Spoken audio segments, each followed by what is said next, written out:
इस वीडियो में class 9 mathematics का चैप्टर 1 इंट्रोडक्शन। आइए शुरू करते हैं। इस चैप्टर का नाम है संज्ञा पद्धति। तो हमें संज्ञाओं का ज्ञान होना अवश्य है।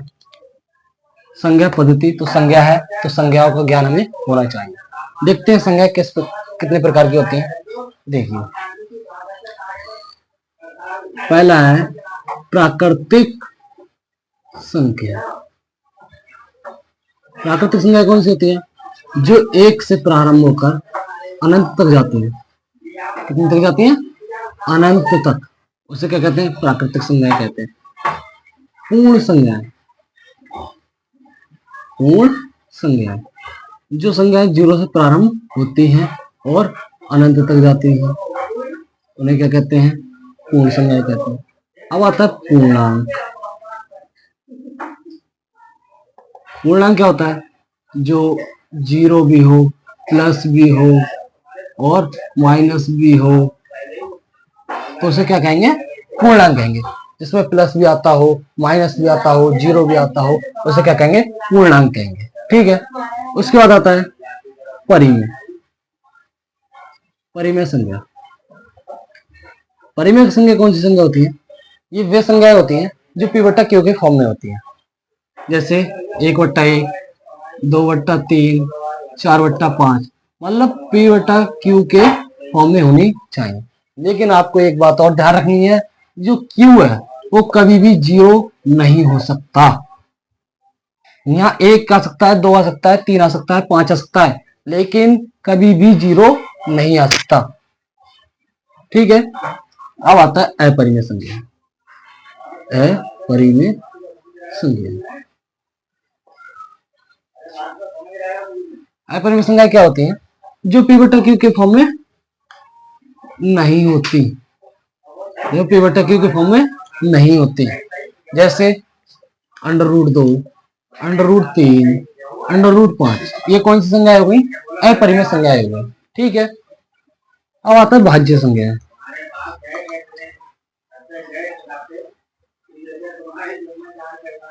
भाज्य संख्याएं कौन सी होती हैं? देखिए, भाज्य संख्याएं वे संख्याएं होती हैं जिनके 2 से ज्यादा गुणनखंड होते हैं, मतलब जो 2 से ज्यादा के पहाड़े में आती हैं। जैसे 2 है, वो 1 के पहाड़े में आती है और 2 के पहाड़े में आती है, तो 2 के पहाड़े में तो आती ही आती है, तो 2 हो सकता है, लेकिन 2 से ज्यादा भी हो सकता है। जैसे 4 1 के पहाड़े में भी आता है, 2 के पहाड़े में भी आता है, 4 के पहाड़े में भी आता है, तो ये क्या हो गया? भाज्य संख्या हो गया। उसके बाद आता है 6 भी भाज्य संख्या है। क्यों?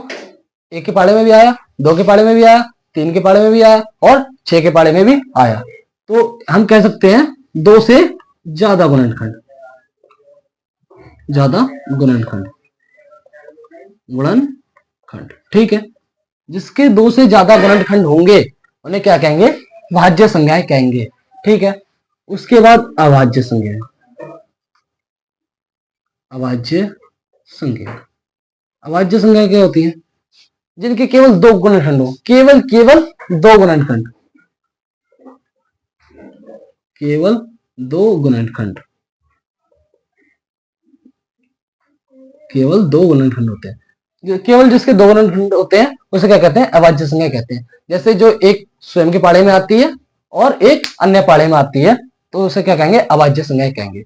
लेकिन आपको एक बात बहुत ध्यान में रखनी है कि जो एक है वो ना तो भाज्य है और ना ही अभाज्य है। एक है, ना ही भाज्य है और ना ही अभाज्य है। ये कोई सी नहीं है। कई बार एग्जाम में पूछ लिया जाता है कि एक भाज्य संख्या है या अभाज्य संख्या है, तो एक ना तो भाज्य संख्या है और ना ही अभाज्य संख्या है। ये बात आपको ध्यान में रखनी है। ठीक है। जो एक है, ना ही वो भाज्य है ना ही अभाज्य है। अब आता सम संख्या। कौन सी संख्या? सम संख्या। सम संख्या कौन सी होती है? जो केवल 2 के पहाड़े में आती है, 2 के पहाड़े में आती है या 2 से डिवाइड होती है। जो 2 के पहाड़े में आती है या 2 से भाग होती है, तो वो कौन सी संख्या होती है? सम संख्या। अब आता है विषम संख्या। विषम संख्या। विषम संख्या कौन सी संख्या होती है? ये हो गई 1, 3, 5, 7 इत्यादि। जो दो के पढ़े में नहीं आती वो कौन संख्या होगी? विषम संख्या हो गई। ठीक है, आपको ये तो समझ में आया होगा। यदि आपको ये समझ में आया है तो चैनल को आप सब्सक्राइब अवश्य कर लीजिए और इसी तरह की वीडियो आपको मिलती रहेंगी। चलिए, आप इसे नोट कर सकते हैं। चलिए अब चलते हैं आगे की ओर। जो चैप्टर में कौन कौन से क्वेश्चन हैं इंट्रोडक्शन में, वो आपको हम कराते हैं। चलिए देखिए, एग्जाम्पल कर रहे कोई एग्जाम्पल ले लेते हैं। जैसे कोई 1 और 2 के बीच में 5 परिमेय संख्याएं ज्ञात कीजिए। परिमेय संख्याएं ज्ञात कीजिए।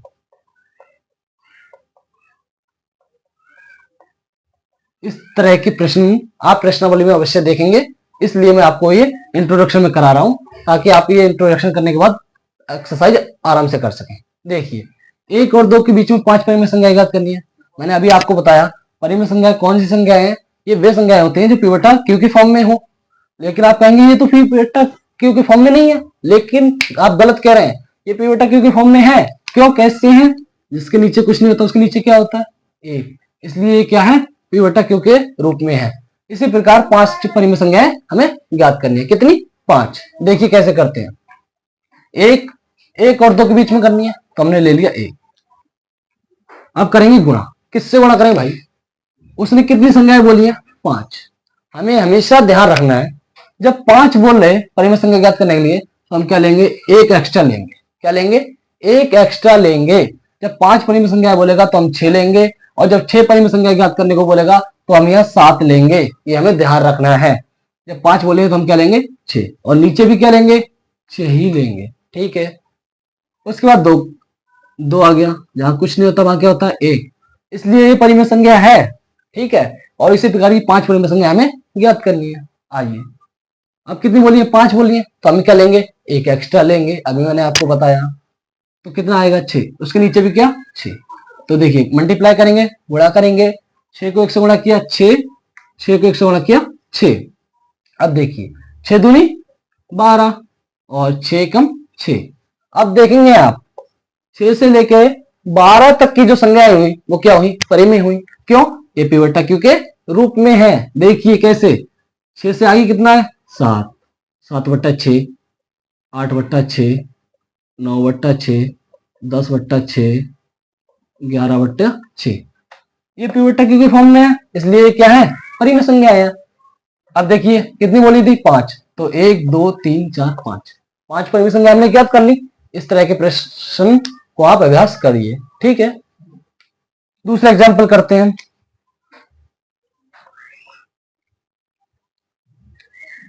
जैसे 0.3 के बार है। ठीक है, 0.3 के ऊपर क्या है? बार को पी बटा क्यू के रूप में व्यक्त कीजिए।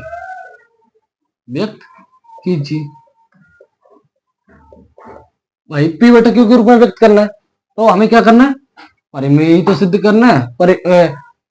परिमेय के रूप में तो सिद्ध करना है, पी बटा क्यू के रूप में सिद्ध करना है। तो हम क्या करेंगे? मानेंगे। माना, क्या माना? x। जो संख्या है वो किसके बराबर है? x के बराबर है। तो हम पता है कि 3 पर क्या है? बार है। बार का मतलब क्या होता है? जो 3 है वो अनंत तक है। कितना?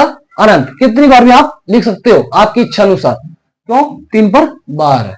देखिए, मैंने 0 पॉइंट लिख दिया।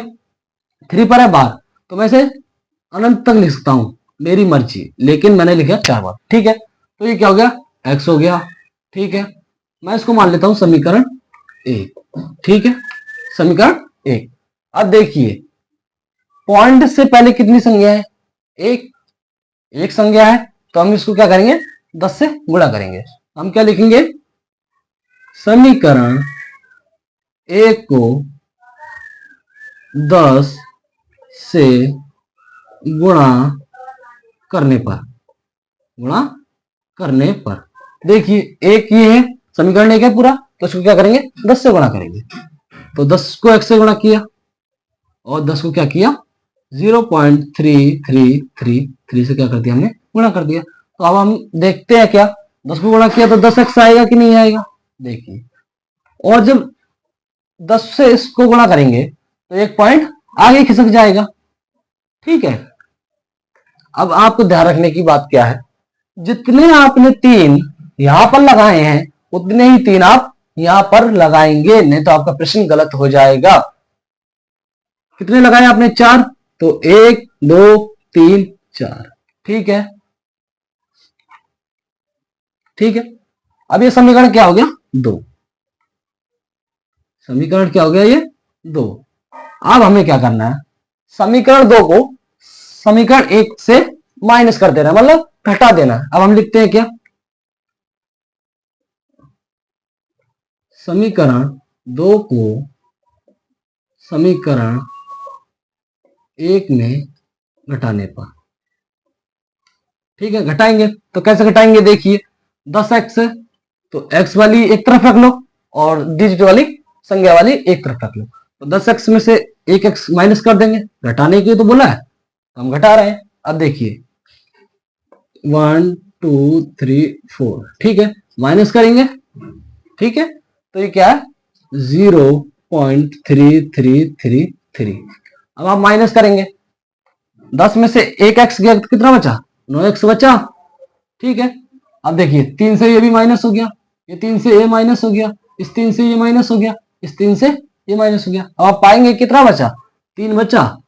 उसके बाद x ये गुणा हो रहा है तो यह क्या हो जाएगा भाग हो जाएगा, भाग हो गया तो भैया बट्टे में आ गया, 3 का 3 ऐसा ही रहा। आपकी इच्छा अनुसार आप इसे काट भी सकते हैं, क्यों ये कट रहा है 3 के पाड़े से, 3 एकम 3 3 3 9। तो x की वैल्यू क्या आई 1/3। तो उसने क्या कहा था प्रश्न में हमें पिवट के रूप में व्यक्त करना है, तो हमने पिवट के रूप में व्यक्त कर दिया। इस तरह के प्रश्न को आप एक्सरसाइज में अवश्य पाएंगे, इसलिए आपको मैं ये प्रश्न इंट्रोडक्शन में करा रहा हूं ताकि आपको एक्सरसाइज के प्रश्न करते हुए कोई समस्या उत्पन्न ना हो। चलिए बढ़ते हैं हम आगे की ओर।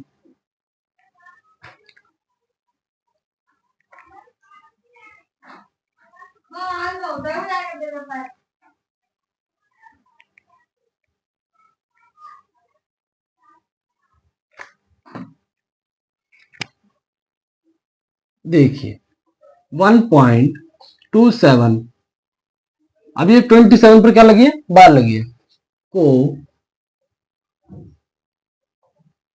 P/Q के रूप में व्यक्त कीजिए, व्यक्त कीजिए उसी प्रकार से है जिस प्रकार से अभी हमने किया है। देखिए करते हैं, सबसे पहले हमने क्या किया था माना था, माना x की जो संज्ञा है वो किसके बराबर है x के बराबर है। तो 1 पॉइंट, अब देख रहे हैं आप 27 पर क्या लगा है बार लगा है। बार का मतलब क्या होता है ये संज्ञा है अनंत तक है, कितनी अनंत तक। तो आप इसे अपनी इच्छा अनुसार जितनी चाहे उतनी बार लिख सकते हैं 27 27 27। लेकिन ध्यान रहे दोनों संज्ञा एक साथ लिखनी है, आगे पीछे नहीं करनी। तो मैं 3 बार लिख दिया हूं। ठीक है, अब आप देख रहे होंगे मैंने आपको बताया पॉइंट से पहले कितनी संज्ञाएं हैं 2, तो हम क्या करेंगे इसे 100 से गुणा करेंगे। क्या करेंगे 100 से गुणा करेंगे, क्यों जब अभी हमने किया तो उसमें 0.3 वाला किए थे हम। ठीक है, तो उसमें पॉइंट से पहले कितना संख्या था 1, इसलिए हम उस समीकरण को कितने से गुणा किए थे 10 से गुणा किए थे। लेकिन अब हम इस देख रहे हैं कि पॉइंट से पहले कितना संख्या है 2, तो हमें क्या करेंगे इसे 100 से गुणा करेंगे। समीकरण 1 को 100 से गुणा करने पर, गुणा करने पर अब हम देखिए कैसे गुणा करते हैं। 100 को गुणा करेंगे किससे x। ठीक है, 100 को गुणा करेंगे इस डिजिट से 1.272727, ठीक है। तो हम क्या पाए, 100x हो गया, इसको 100 से गुणा करेंगे तो कितना, 2 डिजिट आगे खिसक जाएगा, 127 पॉइंट। अब आपको ध्यान रखने वाली बात है जो अभी मैं आपको बताया हूं, जितने 27 या कोई जितनी संख्या जो यहां पर आप लिए हैं वो ही आप यहां पर लेंगे। तो आप कितने बार लिए थे, 3 बार, तो यहां भी 3 बार लेंगे, 1 2 3, ठीक है। ये क्या हो गया, समीकरण 2, ठीक है। अब हम क्या किए थे, समीकरण 2 को 1 से घटा दिए थे, समीकरण 2 को समीकरण 1 से घटाने पर, घटाएंगे कैसे, देखिए x वाला एक तरफ हो जाएगा, x में से कितना x गया, 1x बराबर 127.272727। अब माइनस करेंगे क्या, 1.272727।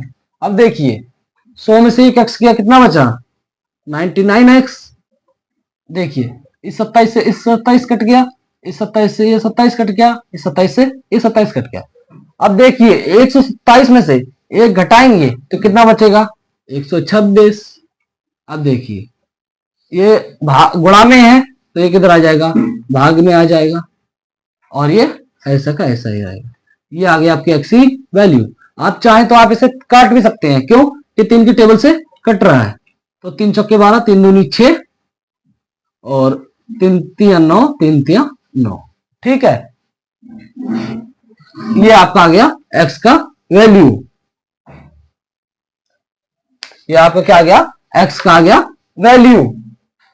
p बटा q के रूप में व्यक्त करना था, हमने इसे p बटा q के रूप में व्यक्त कर दिया है, ठीक है। मैं आशा करता हूं आपको ये समझ में आ रहा होगा, इसलिए आप इस चैनल को सब्सक्राइब कर लीजिए ताकि आपको हर प्रकार की वीडियो मिलती रहे। आइए अब आगे करते हैं। अब आता है हल का परिमेकरण। हर का परिमेकरण, हर का परिमेकरण देखिए वो कैसे करते हैं।